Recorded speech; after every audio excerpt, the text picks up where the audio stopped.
Troy's moment in the Paintball episode, the moment he's about to be shot, when he says, I think you say, this is how I imagined it would end. I say, I had a dream it would end this way. And then in the hospital episode, when Britta's character wants to counsel me and wants to role play my father, so she goes, "Hi, I'm Jeff's dad," and I go, "Hi, I'm Britta's gay dad." And so she's like, "What, my dad?" And little exchange of dialogue. Don't forget the light. Oh, and then the most laughed out moment when Ken smashed the light in my apartment with nunchucks. Weird placement for a lamp. So fast. First of all, weird placement for a lamp. Yeah, put a lamp right there. It's for my keys, they heat up. He's such a scumbag in that episode. He And calls up the guy, he's like, what is he? He calls us Starburns. It's like, remember that pizza you owe me? Such a lambo.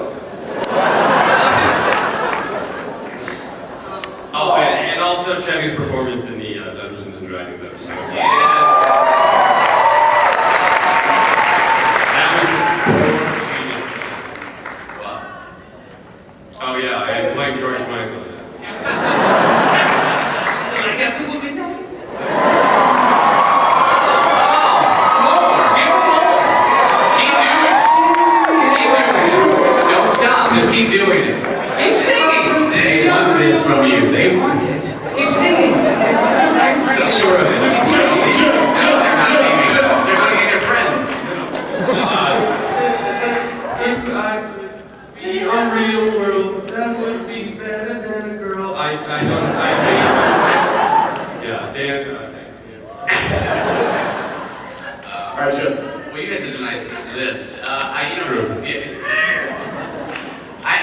Again, selfishly, I think the joy I had was probably shooting. So we were shooting late into or early into the morning. The conspiracy theories. Sort of gunplay.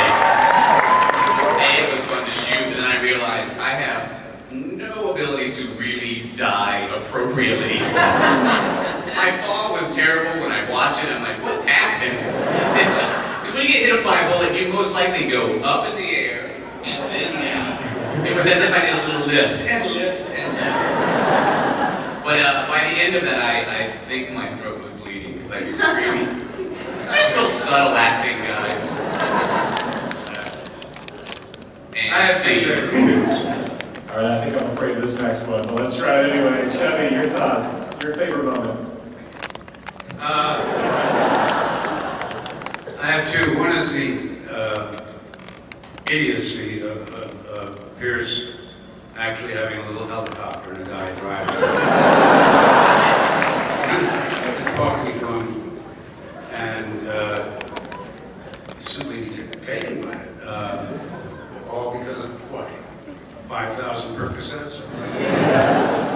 But whatever it was, that was a favorite time. And then there's the other one is, quite frankly, pretending to be Joel's dad in that car. And knowing perfectly well, because I know the script, that Joel's about to come and beat the shit out of me. And our fighting actually in the car, which you never saw. But that was very funny to me because poor Joel had to get, I weighed 220. He had to get me out of the car and still beat the crap out of me. And we were, I don't know what we were doing in that car, but it took a lot of work to get me The out. car had to crash first. Because they had to back up and hit another car first. And then you pull Your car hit another car. Oh yeah, that, yeah. But that whole thing of me actually trying to get him to believe that I'm his father, on the telephone. It's your father, Joe. So I can't get out of the car. Those are my favorite moments regarding me. As for the rest of the shows, I really didn't have it.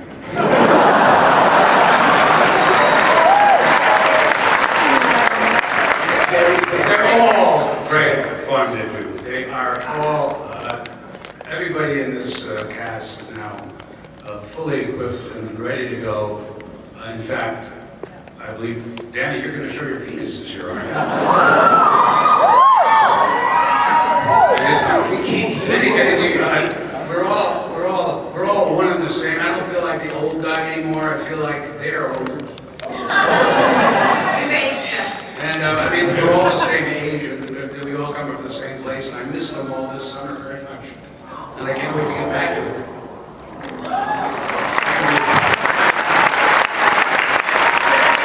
Yeah, everybody always walked for the first time, yeah. So Danny, will you show your penis this year? Yeah. If the He'll do it right now. I will show. Give him the ball. 18 years old and age and under.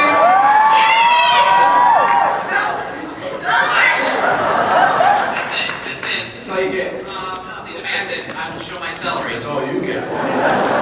All right, if you want to start lining up for questions before we go to Ken, we will get to some audience questions as well. Ken, your favorite Yeah, one? real quick, my favorite was the Christmas episode, the animated stop motion episode. Watching Ahmed at the very end, his face frozen and then actually frozen reduced me to tears. And personally for me, being a drow elf in the D&D episode was my Favorite moments, we're all working with the season 2 writers. Some of them are here. Chris McKenna.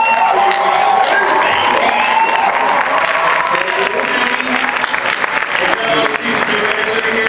We have a bunch of writers here that we hired for season 3, and they're great and awesome and adorable. But who anybody else here for season 2? No. Okay. Party bus, yeah, hashtag party bus. I mean, that honestly, I spent so much time in the writers' room, and those are the most important people. They work really, really hard. It was like 4 in the morning, and it's crazy. And it's hard to be in a room with me, really, really hard. So, I love it though. I'm married to them and never want them to leave. So I torture them. Neil Goldman's also a writer. He wrote everything this year. That's it. I wanted to use that time acknowledging them. Let's open it up to some audience questions. Allison Bree is available via text message, so if somebody does have a question for her, she will answer it via text. Just so you know. There you go. All right, let's get some questions out there.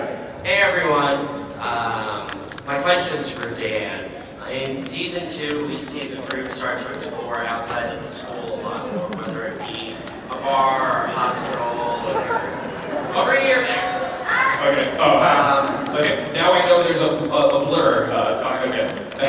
So in season 2, we saw the group start to explore more outside of the school, whether it was going to the bar or sitting in the hospital or the restaurant. Are we going to see more of that in season 3, or are you going to try to contain it back more towards being in the school? Always more, because I think that as the show progresses, we need to learn more about the characters, and we need to have more opportunities to get to know them. So the only reason first season we didn't leave the campus is just because when you don't know people, it's better to intensify their geographic space. And so now that we don't need that anymore, it's cool to see them in cars and at restaurants and at home.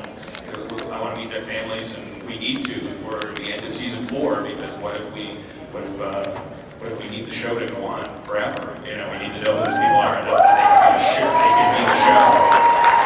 And you said that they will graduate at the end of season 4. That's all I know is that there is a 4-year story happening that we promised in the pilot. Joel McHale's character is there to get his bachelor's degree. He either has to get that or not get it, and that has to be the story. So I mean, that it would be unfair and gross to in the 4th season go, what? These credits don't count. I'll have to grow a beard and teach here. No one's gonna high-five me for that. So we need the show to last forever. But we need to respect it, and I need to tell that story. He's got to get his degree and complete his journey. Everything we do on the show is us trying to get high fives. That's pretty much it's like, will people high five me for that? Usually yes. Is this the same guy asking the same question over and over?